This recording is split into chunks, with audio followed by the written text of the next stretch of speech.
Le besoin de modernisation des usines et des ateliers est urgent car la reprise économique mondiale est plus lente que prévu. Ici, au Forum du développement de Chine, le gouvernement chinois a renouvelé son engagement à entreprendre des réformes structurelles. L'Agence de planification économique nationale résume la situation actuelle. Nous avons fait des progrès notables dans la réforme de l'offre. Par exemple, la structure industrielle continue de progresser, de nouveaux moteurs émergent, les profits augmentent et nous avons vu une hausse de l'efficacité dans le secteur de l'acier. Les leaders de l'industrie disent que des technologies manufacturières avancées ont émergé comme la robotique et l'impression en 3 dimensions. Et ils disent vouloir moderniser le secteur manufacturier. Vous irez dans un magasin, vous ferez un scan en 3D de vos pieds et vous expliquerez à l'employé du magasin le type de sport que vous voulez pratiquer.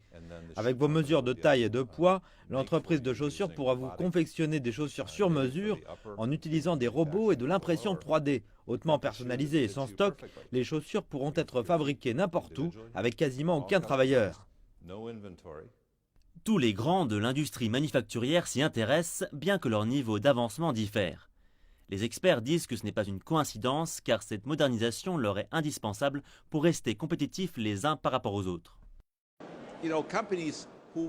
Les entreprises qui veulent rester compétitives, celles qui veulent continuer à être devant, doivent avancer sur ce point. Les 4 acteurs industriels principaux de la planète, que sont la Chine, les États-Unis, l'Allemagne et le Japon, devront évidemment s'y intéresser. À propos de la Chine, les experts disent que la voie est connue et qu'il y a probablement des aires prioritaires par lesquelles commencer. Il faut être patient pour moderniser le secteur manufacturier. Les niveaux industriels en Chine sont inégaux.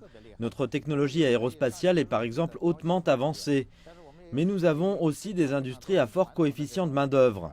On ne peut pas tout faire avancer en même temps. Mais on peut commencer avec des secteurs qui sont stratégiquement importants. De plus, les niveaux de développement sont différents d'un secteur à l'autre, donc il nous faut mener une action coordonnée.